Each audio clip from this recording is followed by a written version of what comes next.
This edition of Word Detective, prepared for you as an educational service of this station, will be telling one of the oldest word stories in existence, a story that was being told and retold long before the English language ever came into being. The principal characters in this very ancient melodrama were a fiery-tempered father and his daring ne'er-do-well son. The father was rich, powerful, wise. The son was considerably less rich, less powerful, less wise, but what he lacked in these areas he more than made up for in audacity, energy, and imagination.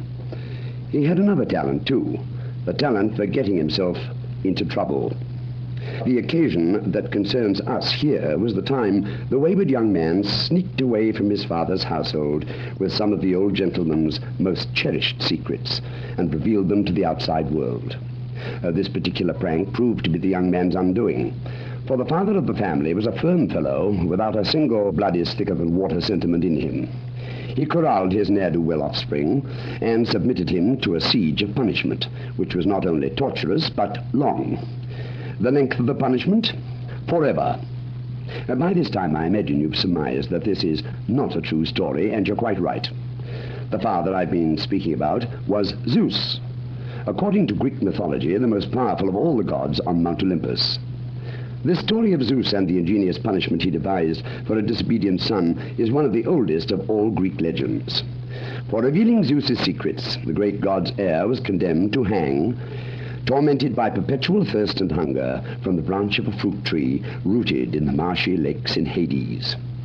The cool lake waters lap up against him, but whenever the poor fellow leans over to drink, the waters slip away until nothing remains but the black slime at his feet. The tree this unfortunate gentleman hangs from is laden with ripe pears, bright red apples, sweet figs, all dangling almost against his shoulders. But whenever he reaches out to pick one of these luscious fruits, a gust of wind whirls them out of his reach. If you remember the name of this very unhappy young hero of an old Greek legend, you know the word his story brought into our language. I'll type it up for you right now.